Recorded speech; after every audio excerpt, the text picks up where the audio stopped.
Ang mga nagtatrabaho sa pampublikong sektor ay nakakasalamuhan ng mga tao mula sa iba't ibang antas ng lipunan. Ang pagkakaiba-iba ay bahagi ng kanilang trabaho at ang pagharap sa mga sitwasyong hindi inaasahan ay maaari ring maging bahagi ng araw-araw.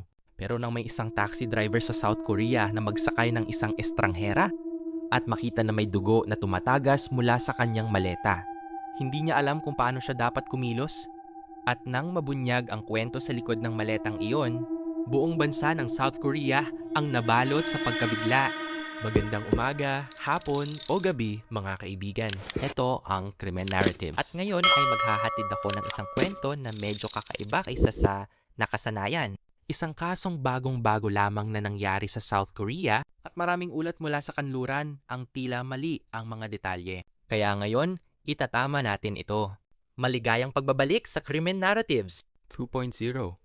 Ako ay nag-uulat ng mga totoong krimen at kakaibang kaso linggo-linggo. Kung hindi ka pa nakaka-subscribe, sana'y isaalang-alang mong gawin iyon. Kaya, kumuha na ng kape, umupo ng komportable, at humanda para sa isang malalim na pagsisid. Bandang 3:00 ng madaling araw noong Lunes, ika-27 ng Mayo 2023, nakatanggap ng tawag ang pulisya mula sa isang lubhang nag-aalalang taxi driver. Katatapos lang niya ng isang biyahe matapos siyang sakyan ng isang babaeng may dalang maleta. Hiningi ng pasahero na ibaba siya malapit sa isang masukal na bahagi ng kagubatan sa tabing ilog ng Nakdong Riverside na nasa paligid ng Hapo Station sa Busan. Wala namang problema rito. Ilang ulit na niyang dinaanan ang rutang iyon. At sa simula, normal naman ang lahat sa kanilang biyahe. Pero biglang nag-iba ang sitwasyon nang bumaba ang babae sa sasakyan. Nang ilabas niya mula sa trunk ng taxi ang maleta ng pasahero, napansin niyang may likidong tumagas mula rito. Malapot, malagkit at mapulang likido na tila dugo. Hindi alintana ng babae ang pagkabahala sa mukha ng driver. Sa ilalim ng dilim ng gabi, malamang ay hindi rin niya namalayang natuklasan na ng driver ang tagas mula sa kanyang dala. Ayaw gumawa ng eksena. Nagkunwari ang driver na walang kakaiba, nagpaalam, at pinanood na lamang ang babae habang naglakad papunta sa masukal na lugar. Pero nang mawala ito sa kanyang paningin, agad siyang bumalik sa trunk ng taxi. Doon, nakita niya ang maliit na bahid at lublob ng dugo na iniwan ng maleta sa carpet ng kanyang sasakyan. Alam niyang hindi maganda ang laman ng maletang iyon, kaya't ginawa niya ang tama. Tumawag siya agad sa South Korea Emergency Services. Agad nagpadala ng mga pulis sa lugar at ilang minuto lang matapos nilang magsiyasat sa kagubatan, natuklasan nila ang mga pira-pirasong bahagi ng katawan ng isang tao. Ang masukal na kagubatan, natatakpan ng dilim ng madaling araw, ay naging perpektong lugar para magtapon ng bangkay. Pero dahil sa mabilis na aksyon ng taxi driver, mabilis ding natukoy ng mga pulis ang babaeng pasahero. Sinundan nila ang kanyang pinagmulan. At makalipas lamang ang ilang oras, 3 oras matapos ang biyahe sa taxi, nahuli ang babae na nakilalang si Jong Yoo-jong. Sa tulong ng mga surveillance camera sa lugar kung saan siya sumakay ng taxi, nakumpirma ng mga investigador ang kanyang pagkakakilanlan. At sapat na ang ebidensyang kanilang nakalap upang magsagawa ng search warrant sa kanyang bahay. Sino si Jong Yoo-jong? Noong siya ay 23 taong gulang, si Jong Yoo-jong ay ipinanganak noong 1979. Batay sa mga impormasyong nakalap, lumaki siyang halos walang gabay ng mga magulang dahil abalang mga ito sa trabaho. Sa halip, ang kanyang lolo ang nagpalaki sa kanya sa Bukgu District ng Busan. Nag-aral siya sa isang pribadong sekundaryang paaralan, ang Kungji Girls High School. Habang naroon, hindi siya gaanong kilala at inilarawan bilang medyo kakaiba. Tahimik siya. Madalas umupo sa likod ng klase at halos wala siyang kaibigan. Hindi naman siya naging biktima ng pambubuli, pero hindi rin siya nagpakita ng interes na makisalamuha. Kapag may kausap, kadalasan ay blankong tingin lang ang kanyang isinasagot. Pagkatapos ng graduation, bihira na siyang nakipag-ugnayan sa kanyang mga kaklase. Matapos magtapos, 5 taon siyang nanatiling walang trabaho. Habang naghahanda para sa civil service, 5 taon siyang nanatiling walang trabaho. Exam, isang rekisito upang makapagtrabaho sa pampublikong sektor sa Korea. Isa rin sa rekisito ng exam na ito ay ang kahusayan sa wikang Ingles. Ngunit, dito siya palpak ang kanyang antas sa Ingles ay nanatiling katulad ng isang high school student, bagay na mahalaga ring tandaan sa kalaunan. Sa mga sumunod na taon, lalong lumalim ang kanyang pagiging hiwalay sa lipunan.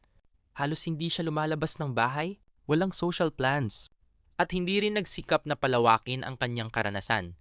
Ngunit isang bagay ang naging abala niya. Si Yu Jong ay naging isang true crime fanatic. Mayroon siyang maraming libro at nobela tungkol sa mga kaso ng pagpatay. Mahilig siyang manood ng mga Korean true crime programs at nahumaling pa siya sa ilang kilalang serial killers. Sa pagsusuri ng mga datos mula sa kanyang cellphone, natuklasan mga analyst na halos wala siyang contacts o mensahe, isang malinaw na senyales ng matinding pag-iisa.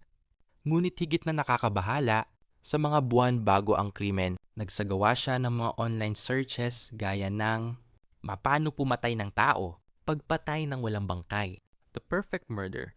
Noong una, itinanggi ni Yu Jong na siya ang pumatay. Pinahayag niya na pinilit lamang siya ng isang tao na itapon ang bangkay at kung hindi raw susunod ay papatayin siya. Pero maraming butas ang kanyang pahayag.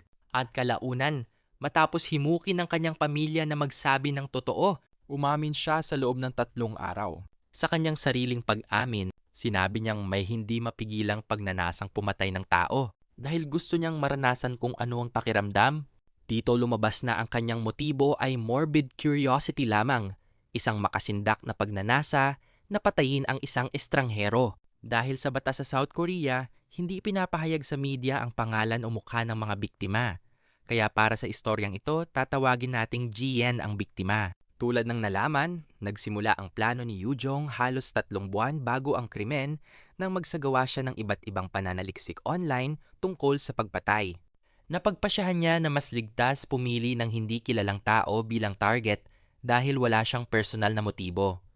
Ngunit dahil wala siyang kakayahang makihalubilo, gumamit siya ng internet upang maghanap ng magiging biktima. Nag-sign up siya sa isang tutoring app at nagkunwaring isang magulang na naghahanap ng guro sa Ingles para raw sa kanyang anak. Noong ika-24 ng Mayo, 2023, na-match si Jian kay Yu Jong. Nagkasundo silang magkita makalipas ang 2 araw sa ika-26 ng Mayo. Ayon kay Yu Jong, ipapadala raw niya ang kanyang anak sa bahay ng guro. Tinanggap naman ni Jian ang alok. Pagkumpirma ng kanilang appointment, bumili si Yu Jong ng isang school uniform online. At sa mismong araw ng pagkikita, isinuot niya ito upang magmukhang estudyante. Nagtago siya ng kutsilyo sa bulsa at nagtungo sa bahay ni Jian sa distrito ng Gujang. Dahil sa kanyang maliit na taas na 4 feet 9 inches, malamang na hindi na question ni Jian ang kanyang edad nang siya ay dumating. Pagpasok sa bahay at nang malaman niyang mag-isa lang si Jian, agad niyang inilabas ang kutsilyo at brutal na pinatay ito. Matapos tiyakin na patay na ang biktima, umuwi siya ng hating gabi upang ihanda ang susunod na bahagi ng kanyang plano. Dinala niya ang kanyang maleta, pumunta sa supermarket at bumili ng mga kutsilyo, kandado, zip ties, bleach at mga plastic bag. Pagkatapos, bumalik siya sa bahay ni Jian. Nahuli pa siya sa surveillance camera habang masayang naglalakad, papunta at pabalik ng tirahan. Tila ba excited pa siya sa krimeng kanyang nagawa. Pagdating muli sa bahay ni Jian, pinira-piraso niya ang bangkay at inilagay ang ilang bahagi sa maleta. Bandang 3:00 ng madaling araw, tinawag niya ang isang taxi para dalhin siya sa lugar kung saan niya itinapon ang katawan. Ngunit dahil hindi niya masyadong naayos ang pagkakabalot ng mga bahagi ng katawan, nagsimulang tumagas ang dugo mula sa maleta. Isang pagkakamaling nagbunyag sa lahat. Upang lituhin ang imbestigasyon at magmukhang simpleng pagkawala lang si Jian, kinuha niya ang cellphone, lisensya at pitaka nito.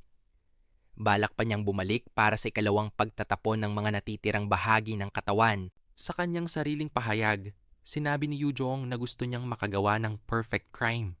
Ngunit alam nating lahat, nabigo siya at sa halip ay mabilis na nahuli.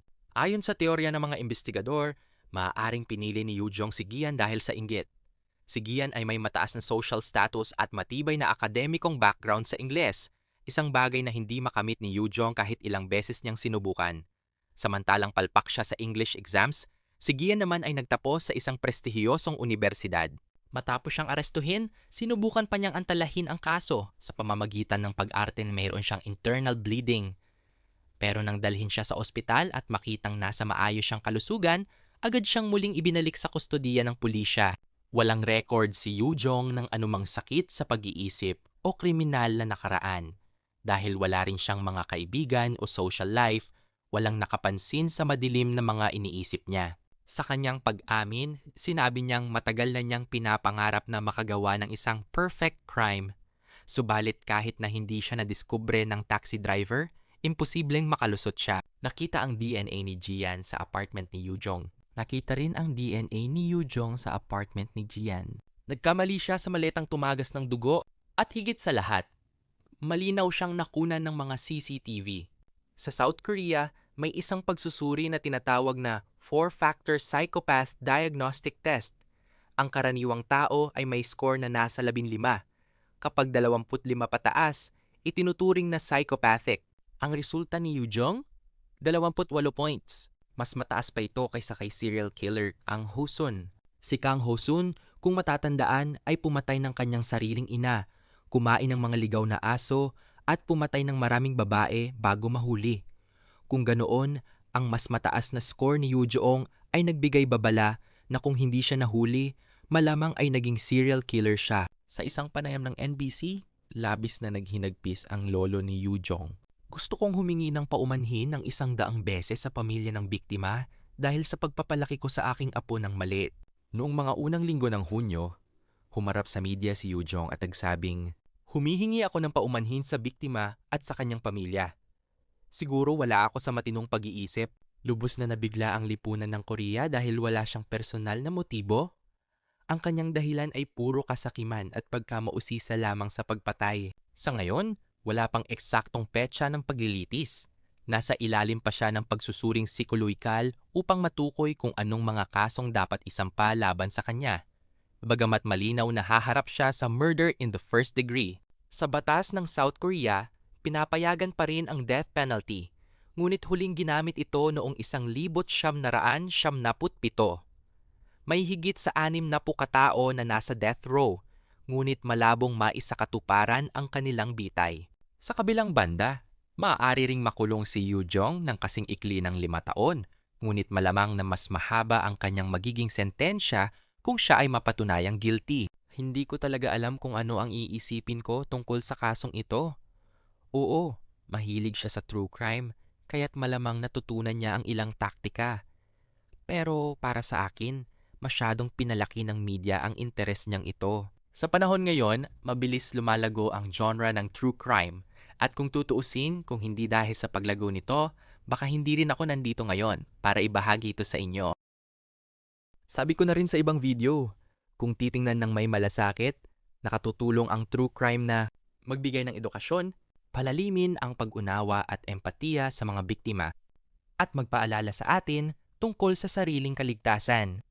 Klaro na si Yoo Jong ay isang taong nag-iisa at malungkot, at ang puwang na dulot ng kanyang isolation ang siyang nagpalalim sa kanyang hindi malusog na obsesyon, na kalaunan ay nauwi sa pagnanasa niyang pumatay. Disclaimer: ang panonood o interes sa true crime ay hindi ibig sabihin na ikaw ay kakaiba o masama. Normal sa tao ang pagkamausisa. Ang genre na ito ay isang paraan lamang upang siyasatin ang pinakamadilim na bahagi ng isip ng tao. Isang side note, ayon sa balita, ang taxi driver na nakadiskubre ng dugo sa maleta ay nagbitiw na sa trabaho.